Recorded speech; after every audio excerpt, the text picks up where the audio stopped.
Frontline Perspective, short presentation, just stuff that comes across my desk that I guess I should comment on and put it up for anyone who's interested to hear what the perspective of someone is on the things that I comment on, mostly current affairs and the events that are happening to Australia or to the world, also spiritual things and religious events. But I wanted to make short videos. So this came across my desk the other day. And I'll try and tell you how it became relevant anyway, from a frontline perspective. So I was talking to Corey about some stuff, and he was saying more people in the community need to hear current news, basically, of the truth about COVID.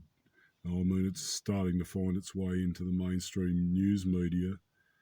And I said, oh, well, there's the testimony of Kerry Phelps before the parliamentary inquiry into long COVID. And the stuff she had to say and her credentials, you probably couldn't get a more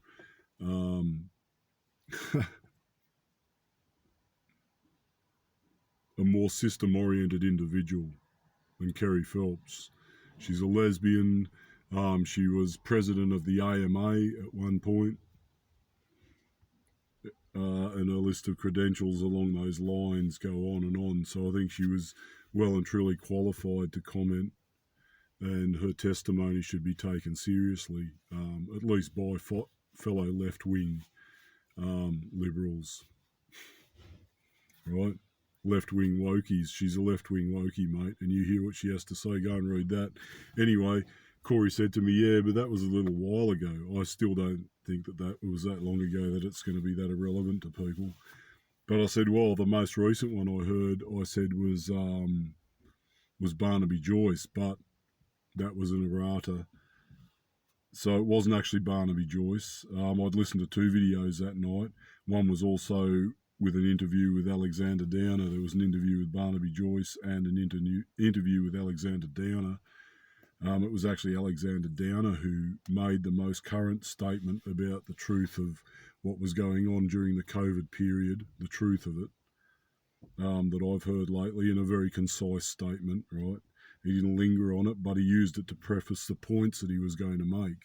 So now, I mean, the truth about what's really happened during COVID-19 is that far released out into the mainstream that Alexander Downer is now using it as part of a preface to a political perspective, and using it as a reason why he has that perspective. So, I mean, the acknowledgement is there, mate, even from top-line diplomats and politicians willing to state over mainstream media the truth about what happened in COVID.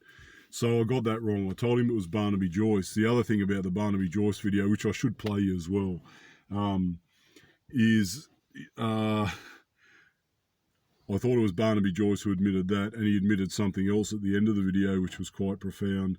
Barnaby Joyce admitted that he was a Jesuit, that he was Jesuit trained, right? He admitted with his own mouth that he was Jesuit trained, and then he went into this weird eye-rolly thing that he did while he was trying to cover his tracks and use that and try to steer you away from that comment he just made. So that was a bit of a, I don't know, those things that appear to be slip-ups are often contract offers or a signal to people. So maybe he was calling all Jesuits to stand up and resist what he was talking about, or to capitulate. And that in particular was the voice to Parliament. So I'll play you both clips, because that admission from his own mouth that he was basically Jesuit trained, man, and then the weird eye-rolly thing he did afterwards when he realised what he'd said, that was, that was telling enough to anyone who understands anything about those sort of individuals and what we're really looking at in those people. So, first, the admission that COVID-19 was nothing but basically a government scare campaign from Alexander Downer, not Barnaby Joyce. Sorry, Corey. Yes, there are two particular policy areas which have contributed to that. The most important has been the response to COVID, where, I think a scare campaign has been run, and many Western countries, including Australia, are about the dangers of COVID. Lockdowns, huge amount of compensation paid, massive blowouts in budget deficits. But Right. That's from a former leader of the Liberal Party. And the context is why the Liberal Party is in the position where now Labor holds a majority throughout Australia. That's a scary thing too, because we know who the left wing is aligned with.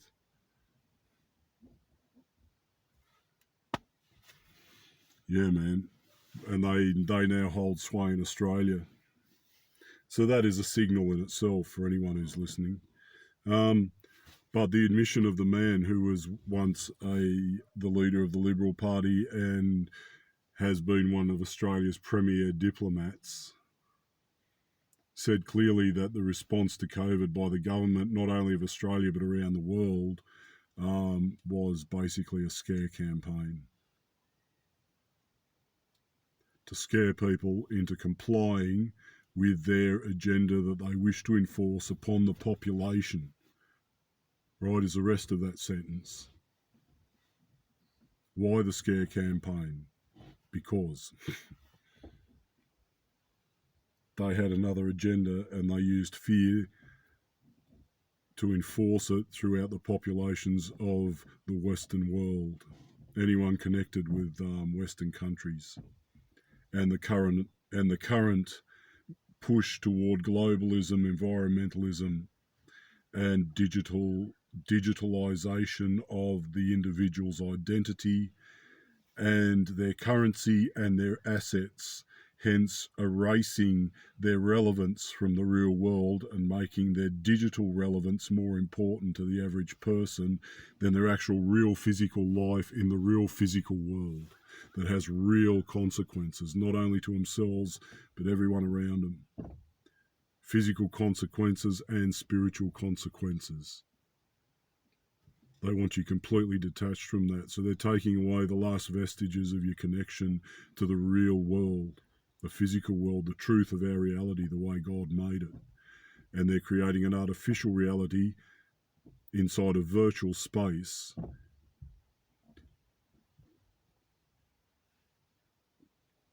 in order to rob you of the last vestiges of your identity and your connection to your true physical life and to your true purpose and your true nature and makeup because of that, because of the fact that you live in this physical world.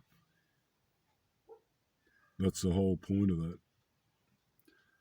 And he said that the response by government, Western governments all over the world, Australia included, was a scare campaign, was a fear campaign in response to COVID-19.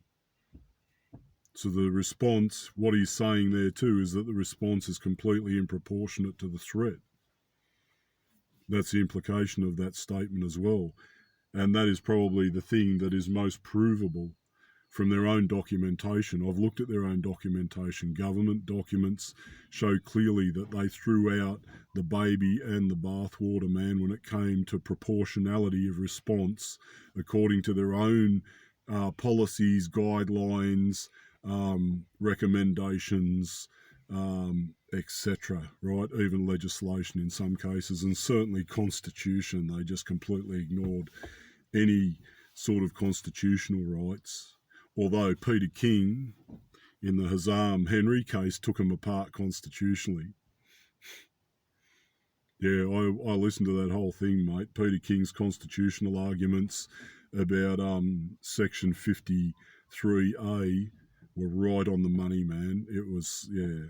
And that was argued in the Supreme Court of New South Wales, and the guy basically said it was beyond the jurisdiction of the court to make a determination other than to find in favour of the government. So he basically just referred them to the higher court because it was beyond, can't touch this. Yeah, because of the constitutionality of what was being argued, and Peter King's arguments, not only Peter King but Marcus Clark, their constitutional arguments, mate, nailed those motherfuckers to the wall. Someone go back, if it's possible, go and listen to everything that Peter King and Marcus Clark said in the Kazam Henry case and see how they shot down the government prosecutor or government attorney. Sorry, the government attorney. Australian government attorneys. Whoa. Yeah. No, if you want some really good, deep, legal, constitutional arguments and how to present them in the Supreme Court, go and listen to those guys, man. But that's the thing. Part of what they showed too was underhanded, clandestine behaviour, duplicity, and improportionality of response. Because ultimately, no one has ever proved the existence of SARS-CoV-2, and thus, I'm serious, there is no documentation to this fucking day that proves the existence of SARS-CoV-2 as a biological entity, right? They can't prove its existence. Let that sink in. And yet they called a global pandemic and enforced through fear and scare tactics and fear campaigns, they enforced an experimental global clinic, the world's biggest, Greg Hunt put it this way, the world's biggest clinical trial of a medical intervention. And he included the lockdowns as part of the damage too in his statement, Alexander Downer, and very much so. I read Sanjeev Sablock's submission to the ICC, his first submission to the ICC. I read through that. He had a lot of really, really good data about lockdowns in that, and once again, the improportionality of response was what he really called their attention to. The response was way beyond the threat, the proportionality of the threat, right? So their response, so the threat's here, right? Instead of them going to there and dealing with the threat in a proportional manner, they just went straight to there, right? For something they have never been able to prove the existence of. This is the worst of it. And this is something that very few people still to this day. Man, I was arguing this point with freedom fighters and awake Aussies, even on Telegram, back when I was still doing Telegram in 2020 and 2021. I'm telling them there is no COVID-19, mate. If you can't prove the existence of the thing that you say is the cause of the problem, guess what?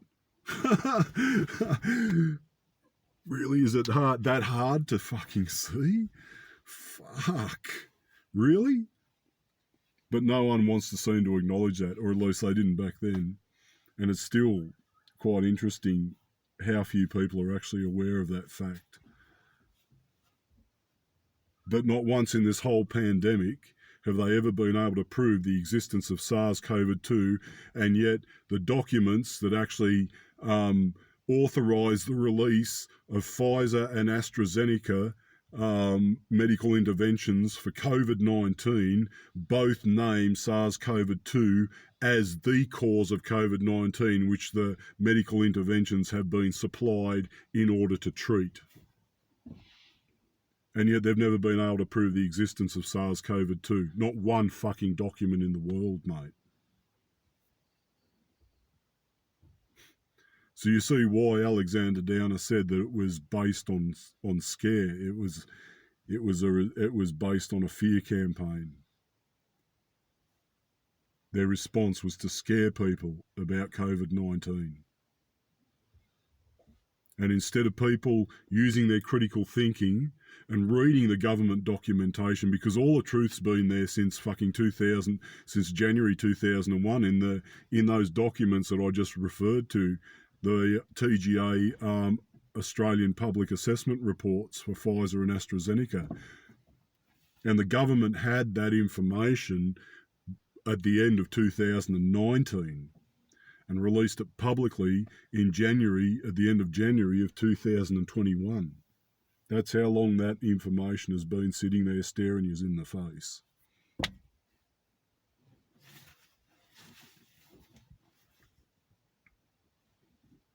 But no one will use their critical thinking.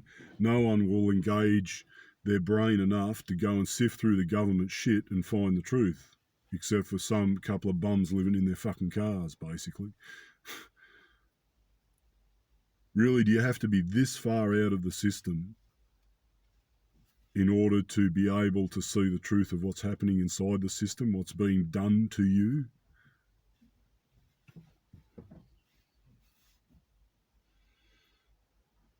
So, that is the most current admission from Sky News. I'll go back and I'll play you the beginning of the report and show you how current it is. And this is who Alexander Downer is, for those who don't know. Let's cross to London now and catch up with former Foreign Minister Alexander Downer, and also former federal leader of the Liberal Party. Good to talk to you again, Alexander. I mentioned your former leadership of the party because you've written about where the party's at the moment for the Australian Financial Review, with Labor in power, state and federal, across the mainland. Interesting that you talk about cycles. John Howard has talked... Yeah, John Howard's talked about cycles too, yeah. I know what sort of cycles they're talking about. And it's not just political cycles, mate, or socio-economic cycles, mate. There are other cycles that these motherfuckers govern their actions by as well, unfortunately. So there you go. This was supposed to be a short spiel, but it's turned into quite a long dissertation. Sorry about that. But I have tried to tell you the truth again, and that actually is the most current, which I will show you how current that is. Where are we? 1 day ago it was posted on Sky News. So, I mean, it's out there now, and as Corey has said, more and more people are starting in the community are starting to become more aware. So now is the time to really show them and point them to even mainstream stuff that spells out clearly what happened during COVID-19. And anyone who's interested, I have 8 laminated Freedom of Information inquiries from just about every state in Australia, including right here in the ACT, to the health departments. There's also inquiry to the Federal Health Minister. And there's also inquiry to the British Health Department, and there's also the CDC, the statement in the CDC clinical lab technicians' instructions on how to run the PCR tests. And that was like 2020, man, that shit came out. Right, the end of 2020 at least. That had been around even longer than the OzPars that have been circulating in the public domain. So I downloaded that PDF, mate, and I read through it, the whole bloody lot, all the technical fucking lab shit. And I found a lot of the stuff that people had been saying in some of the reports, I actually found amongst the technical information, and more stuff looking at their graphs and all of that. And I saw how they use computer modelling, mate, to get what they want. Computer modelling. I don't mean to make hand signs, please don't take it that way, but literally they are manipulating. That computer modelling is actually being taken seriously enough, right, in order to order your responses to a pandemic situation and enforce certain medical interventions that are completely improportionate to the level of the threat. It is authoritative enough. Computer modelling, not even people's opinion, a machine, right? Machine algorithm. Apparently now is authoritative enough for the government now to then make edicts and mandates and directions to scare most of the population into a particular agenda that has been detrimental to the health of thousands and thousands of Australians and to the demise of both young and old Australian people. People of the Commonwealth of Australia have died because the government pushed this, because they based their opinion on computer modelling. I have more than one news clip and article that actually shows that that is exactly. The Doherty Institute was the one that said Australia has to be 80% vaccinated. That is the authority. The Doherty Institute was the authority that our Prime Minister at that time quoted,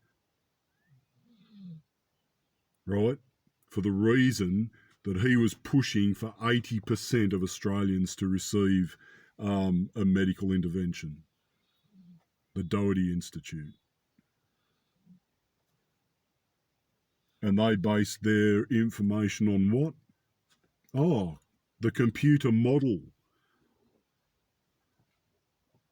Our cuddly big koala, Scott Morrison, said that it was based on the Doherty Institute's modelling. A computer algorithm, mate, condemned thousands of Australians to either death or permanent injury, maiming, loss of quality of life, and ongoing medical expenses to try and maintain some semblance of dignity, life, mobility, engagement with the physical world, etc., and not be completely invalid or die slowly. That decision was based on the Doherty Institute's modelling.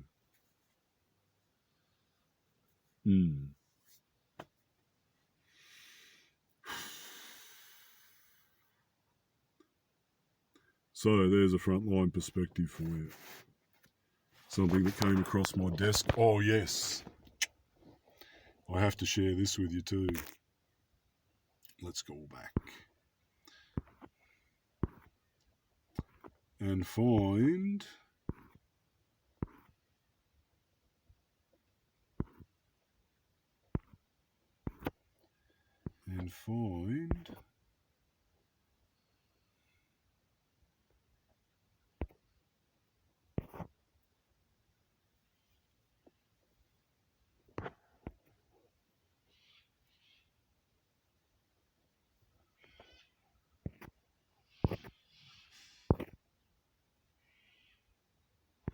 that's something you want to look at too. This is something that Corey and I were speaking about. He said that there was currently apparently they're 60 Minutes are doing another report on pedophilia and ritual satanic abuse. Well, they did a report in 1989 with Ian Martin on the very same thing. You ought to go back and watch this. How a mother of two makes a side income of 5 figures profit a month by selling little digital assets online on Amazon. Buzz off. It would be hard to imagine more misery and suffering than what Teresa says she's had to endure. And us kids would be made to do things with the adults and the animals, and then a sacrifice would happen. The sacrifice? Were these animal sacrifices? And then people. On what scale do you think this was happening? Enormous. That's not the worst stuff that I've heard and seen too. but that was reported on in 1989. So if you want historical relevance for what we're doing, there it is on 60 Minutes, mate, which is a mainstream, well-respected current affairs program. And back in 89, mate, they were reporting on that, and this woman just said it was enormous. The scale on which it was going on was widespread, enormous. In 89, do you think it's got any better? Do you think that that's might be why this world is so fucked up right now? Because that amount of evil is constantly going on and being perpetrated toward innocent blood underneath the surface, and no one has been doing anything about it. There you go. There's one for you to look at. I wanted to show you this. What old mate had to say. And there he is. Nice Illuminati hand sign. Into your title of your house. I know you own your house, but just a little clause. It won't matter. It won't matter too much. Don't worry about it. Right, so here's Barnaby The Joyce. Greens have told us that one of the things the Voice will well and truly have power and control over is the ability to start talking about environmental issues. At that moment, Barnaby Joyce pricked his ears up. See, this is the greatest con job on the community, your listeners, who obviously are not constitutional lawyers, but that word executive is so dangerous, so dangerous. Yeah, because it's been completely corporatised at this point. The title of your house. I know you own your house, but just a little clause. It won't matter. Listen to this. This is an admission of something that's happening right now to us. But then you read and go, hang on, this means I kind of don't own my house. You go, it's a few words, 2 years. Says someone else owns it. You know, it's really someone else owns it. Got to make sure people get fired up. You know, I'll do my best down here. You better do your best as well, because I tell you right now, there are a few of us, we can't carry all the weight ourselves, but this is dangerous. Executive, it's the Governor of the Reserve Bank. It is the Governor General of Australia. It is the Cabinet that you have a right to go to the election and select. And guess what the Cabinet does? It selects High Court judges. Every law in Australia, ultimately, if it gets contested, ends up in the High Court. So they stack the High Court with judges that will give them the ruling that they want. The High Court. The High Court, there you go, exactly. There you go. So that's an admission in itself, but here's his admission toward the end.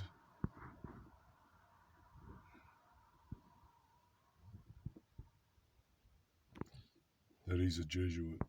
What, folks? They win. They win.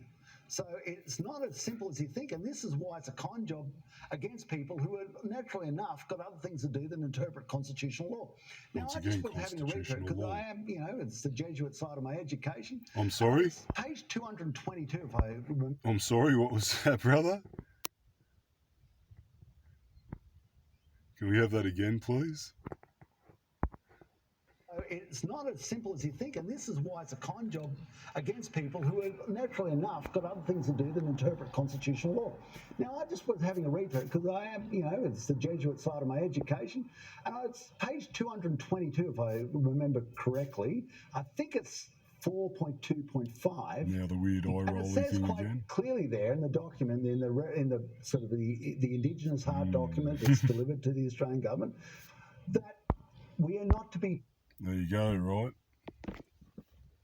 So there's the admission from Barnaby Joyce that he's Jesuit trained. These are the people that are running our fucking country, mate.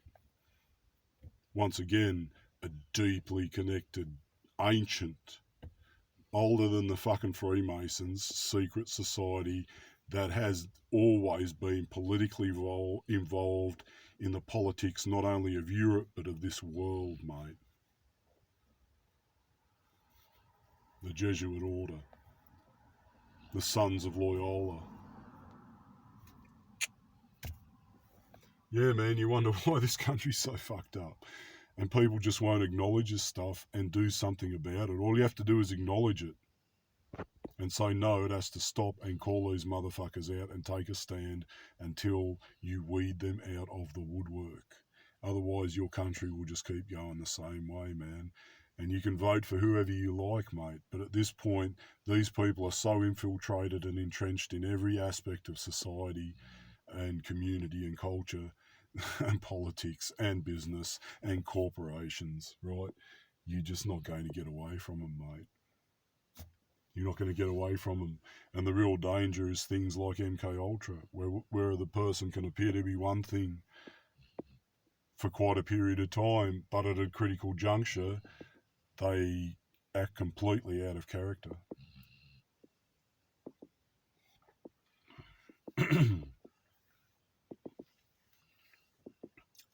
And in every instance, in line with the system agenda. So really, who do you trust? Unless you stand up as individuals together and trust each other to start with, as people of the Commonwealth of Australia, and stand together until the government takes notice of you, you won't be able to trust anyone, mate. And at that point, when they start to deal with you, then you'll have to work out how you will deal with them.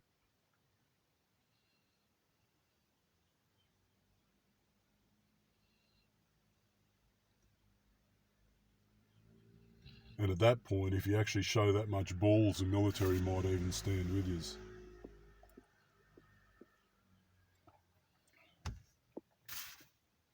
Because there are soldiers who still have soldiers' hearts, who are still moral people, who've made moral decisions to their own detriment and to the detriment of their careers. And some of those people are trapped in the system and they never get past a certain point because of the moral choices that they made and because they're honest people. So they stay in the bottom rank and file, amongst the bottom rank and file and the bottom administrative layer.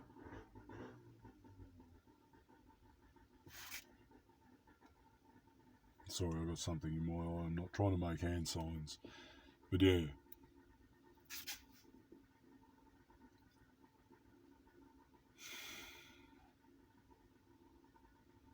But if the people of Australia won't stand up against this level of infiltration by secret societies who have a political, globalist and economic agenda and have been driving at that agenda for centuries, generations at the very least, if not centuries. I know the Jesuits have been manipulating world politics for centuries and they've got things sewn up, man.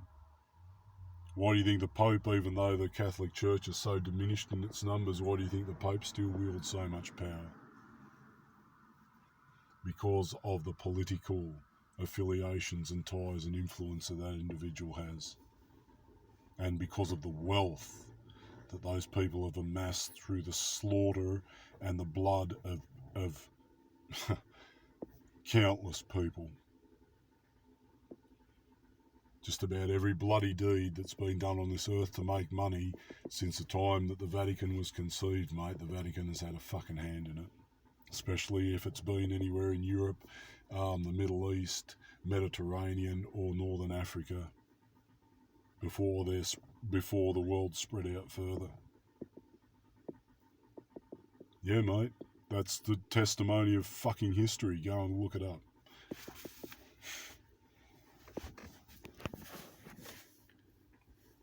So, I'll leave you with that. Frontline Perspective.